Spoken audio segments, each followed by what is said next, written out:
Well, you made friends with a guy called Mosquito.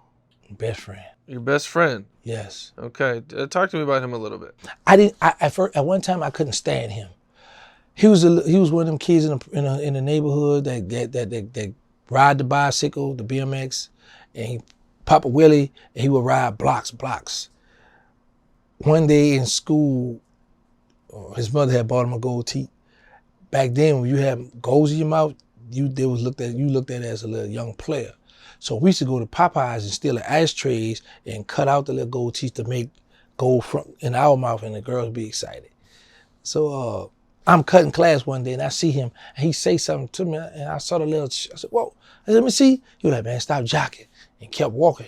Like, what do you think he talking to? But he kept going. So how him and I had wound up hanging, I had this girl in my class that I used to call my sister, named Chantel, that lived in the Magnolia. And those two, they started dating. So I just would go in the presence to go hang out by her house sometime. He would go back there. So on the way out the project, you're gonna stop by my house first. And then his house was 1, 2, 3, 4 blocks from my house. So we would both go in the project by her house and, leave out, we would go home together because we stay the same area. Like, he stayed right around the corner, got to turn the corner, go this corner and go to get to his house. But that's how we started hanging out. Then the girl he was dating, her sister had a boyfriend that lived on 2nd and Daniel, and he brought us around there, and our life changed after that because we started hustling, hanging out late at night, stealing cars.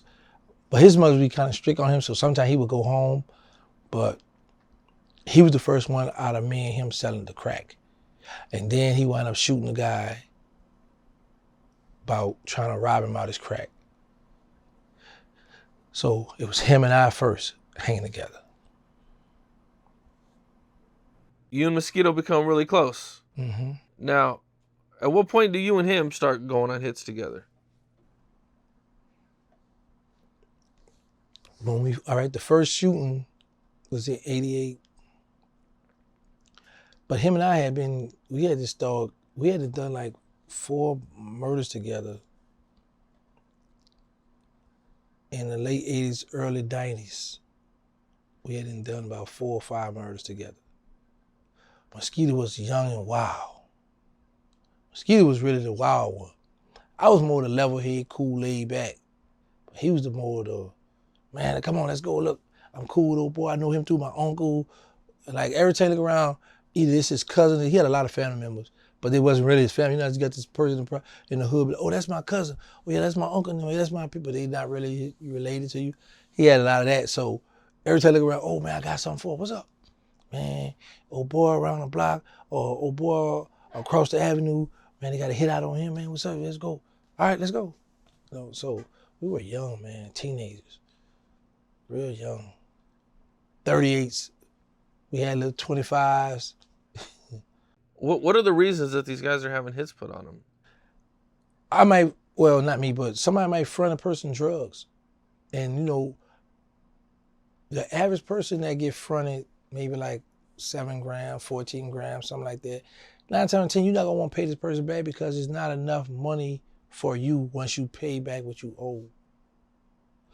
And I just use that for example, a little drug, but it'd be more drugs than that. It'd be a person might loan you something, or a lot of times it'd be the principle behind somebody being disrespected and they feel like, oh, you gonna do it? All right, I got something for you.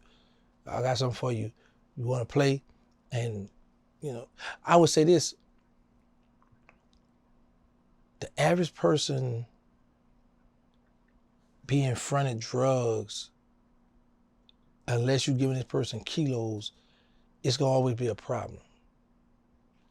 Because the person looking at it like, man, if you give me an ounce and you say, hey, bring me 800 back, and if I rock it up or I gotta sell crack to make me some money, other than that, man, I might make $200-300. I give you the 8, I'm keeping this. Now it's a problem. So a person, when you front a person small drugs, they got bills, they got stuff they're gonna pay for, they don't wanna pay it. They don't wanna give it back to you. So now you feel like, man, I got a reputation, because if I let him get away with not paying me, him, and maybe her too, gonna try to run off with my money. I mean, with my drugs, you know, whatever the case may be. So sometimes you gotta set example. You gotta start doing some groundwork. What do you think was like the smallest amount that somebody ever got killed for? Or even not just smallest amount, just smallest reason. Like I said, I know somebody who paid, and it's in court records. $2,000. It was $2,500 to kill somebody. My best friend Sterling got killed for stepping on somebody's toe, stepping on somebody's shoe, but he robbed the guy too and kicked him in the butt though. So the guy felt like he had to retaliate about that. I know a guy tried to rob a dude back in the days. When he got older, he killed him just for trying to humiliate him in the front of people. So you always got people that want to pull the trigger just to try to show people that I'll kill, I'm a bad, but don't bother me, leave me alone. So you had those situations, and there's always a lot of senseless murders, a lot of senseless killing going on in New Orleans. What's up? This is Cam Capone. We got more content like this coming soon, so hit that like button, subscribe, and stay locked in to Cam Capone News.